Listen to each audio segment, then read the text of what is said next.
In the middle of class, the teacher Marty notices that his students get distracted when they see a fire truck and police cars passing by outside. They explain that there was another earthquake in California and a big part of the area has disappeared into the ocean. Marty tries to check the news, but the internet isn't working. Later, Marty is supposed to talk to all his students' parents, but everyone is distracted because the internet is still not working. Marty has physical copies of his students' files, yet it's not enough. The lack of internet is making everyone feel like the end is coming. When Marty leaves the school, he gets stuck in traffic because the lights aren't working either. During the drive, he sees a sign above the bank that thanks Chuck for 39 great years. Soon news from all over the world shows the same tragedy. The ocean is slowly swallowing coastal towns. There's also been many volcanic eruptions, forest fires, and tsunamis. In China, people are already rioting. Meanwhile, Marty's ex-wife Felicia works as a nurse at the hospital. For the last few weeks they've been losing lots of staff members to self-deletion, so watching her co-workers die one by one has taken a toll on her mental health. She takes a break in the restroom only to hear more bad news on the radio and the host thanking Chuck for 39 great years.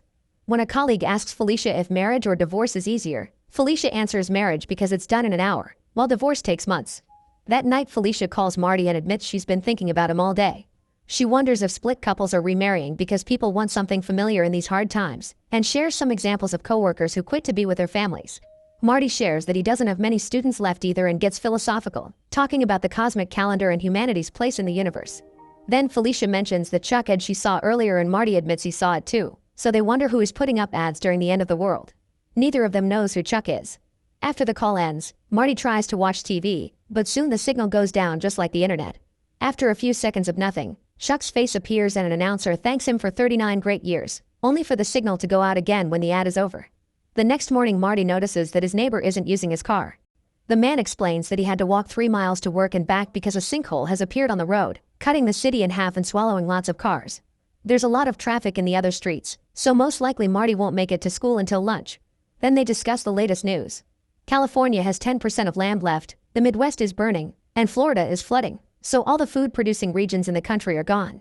Europe is in a similar situation, and famine has already taken over Asia, where 1 million people are dead. The bubonic plague is back, and only a few bees are left, probably in South America. At that moment Marty sees a lot of neighbors coming home because they couldn't go to work. The sinkhole has swallowed their cars and even their workplaces.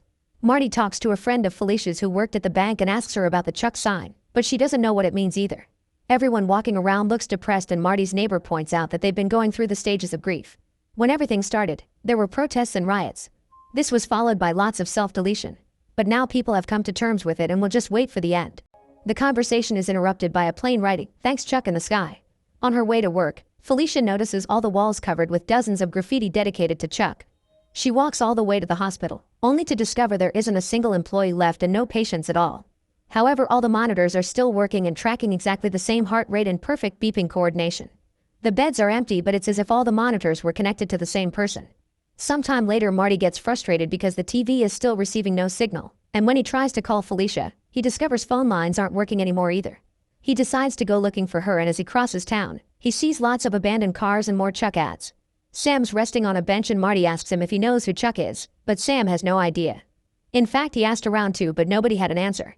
Since Sam is going in the same direction, he and Marty walk together for a while. They chat and get philosophical as they discuss how much time a person truly has in their lives. Eventually Sam's arthritis requires him to rest, so he stops at a bench to watch the sunset and Marty continues walking alone. In the evening Marty reaches Felicia's neighborhood. He comes across Iris, who recognizes Felicia's name and says she was always nice to the local kids, even giving them cookies. Iris is out there skating because she wants to have a good time before the end. Suddenly the power goes out in the whole area and Marty tells Iris to go home for safety. At that moment, glowing Chuck ads appear on the windows of every house, making it look like a ghost town. A worried Marty starts running and finally finds Felicia, so the couple reunites with a hug. He asks about the ad, but she has no idea how that appeared in her house too. Meanwhile, a 39-year-old Chuck is in bed looking really weak and sick. He's connected to a heart monitor, which shows the same rate that was shown at the hospital. His wife Ginny and son Brian are keeping him company and crying because they know he doesn't have much time left. Back to Marty and Felicia, they go to her backyard to admire the sky. With the power gone in the whole world, now the stars are brighter and easier to see. They hold hands as they identify the different constellations, only for a star to suddenly disappear. Then Mars disappears as well. One by one, the stars start disappearing in the sky. At the same time, Ginny and Brian say goodbye to Chuck as he dies and thank him for 39 great years. Marty tries to tell Felicia that he loves her, but everything goes black when the world ends. 9 months before the end of the world, Taylor works in a record store.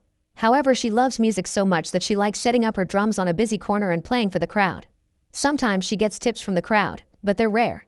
Meanwhile, Janice is going home in a bad mood because her boyfriend just broke up with her through text. She works at a bookstore, but lately she's been feeling like her life is going nowhere, especially since she used to be a very talented dancer as a kid. Chuck is in town too, attending a banking conference. He's a successful accountant for an important bank, has been faithful to Ginny since he met her in high school, and is proud of Brian for being a good student. However, he isn't happy with his life either because his job is very boring and he hates other accountants. When Taylor sees Chuck being all serious as he walks down the street, she starts playing an upbeat tune to lighten the mood. To her surprise, Chuck stops in front of her and after some hesitation, he starts dancing. Soon a crowd gathers around him, including Janice, who needs something upbeat in her life. She starts dancing too, so Chuck brings her to the middle of the circle and they start moving together to the rhythm of Taylor's music. Soon Chuck feels some pain in his head, but he blames it on his glasses and takes them off before he continues dancing. The crowd claps and cheers, enjoying the performance so much that they drop tons of tips in Taylor's hat. Afterward, the trio goes to a cafe and Taylor shares the money.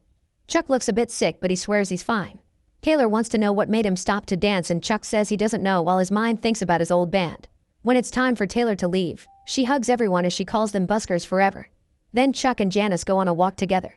Janice shares the details of her breakup and Chuck assures her that she'll be fine. After they split, Chuck looks around the area and sees Iris skating.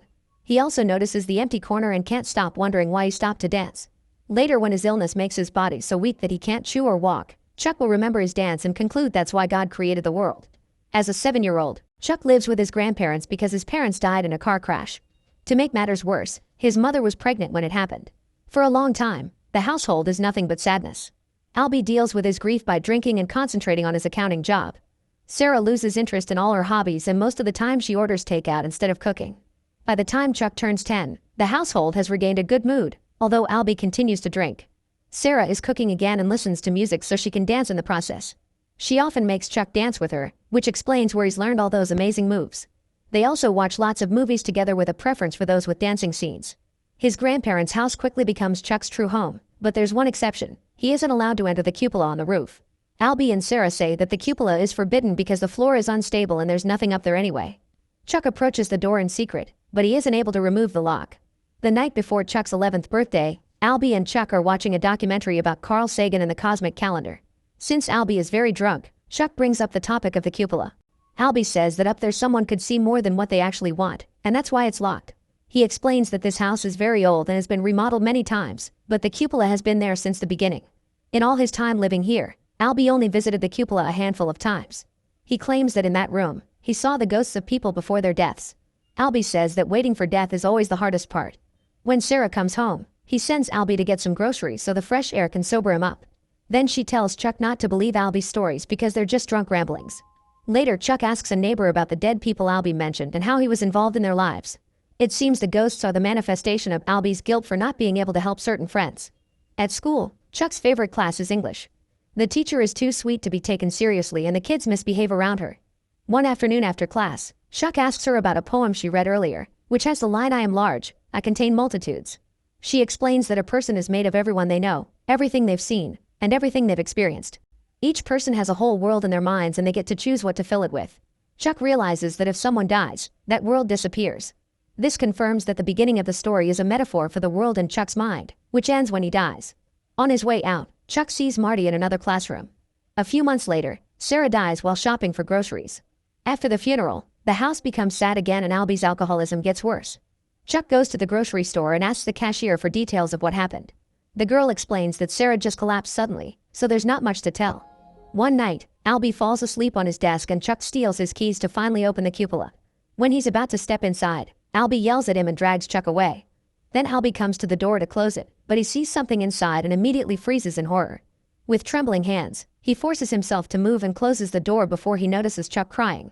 He comforts his grandson, who asks him what he saw. However, Alby says he shouldn't know and hugs him while apologizing. Later at school, Chuck learns that there's a dance club and decides to join it in memory of Sarah. The teacher is happy to see another boy because the club is always mostly girls, and she trains them in a different music genre every day. Chuck is paired with Kat, an older girl who is also the best dancer in the class. He develops a crush on her and tries to impress her with the moves Sarah taught her, only to end up teaching everyone. Kat already has a boyfriend, but she still agrees to dance with Chuck at their school's fall fling. After the teacher gifts him new shoes so he can be more comfortable dancing, Chuck considers it could be his career. However, Alby continues to train him in math so he can have a future, since artists don't make money.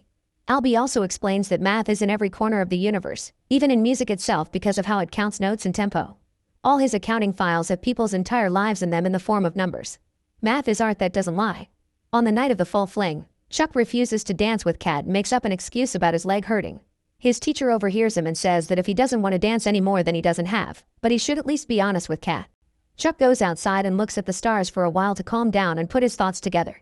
Then he returns to the party and finally asks Kat to dance. They do their routine in the middle of the dance floor and everyone gathers around them to cheer. Their dance is perfect and at the end of it, Kat kisses Chuck's cheek, which annoys her boyfriend.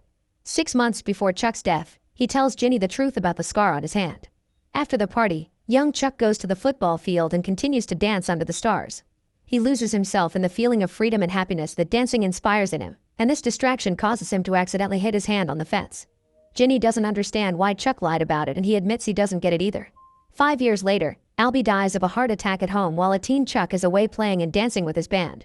Mortician Sam surprises Chuck by revealing Alby has already paid for his funeral because he knew this day was coming, making Chuck wonder if that's what he saw in the cupola. Since Chuck inherits the house, he decides to continue living there instead of moving with his maternal grandparents. They end up joining him there until he leaves for college, since Alby also left money for his education. Later when Chuck marries Ginny they move to that house too. The funeral happens before his maternal grandparents arrive though, so Chuck has to be alone during that hard time. Later Sam sends him an envelope with all of Alby's personal effects, including the keys. Chuck finally enters the locked room and finds it empty with a perfect floor.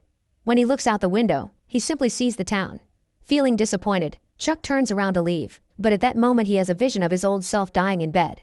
This confirms Alby did see all those neighbors' deaths, but he also saw Sarah's and his own. This is why he thought the waiting was the hardest part. After the vision disappears, Chuck decides he'll continue to live his life to the fullest, refusing to surrender to depression like Alby did.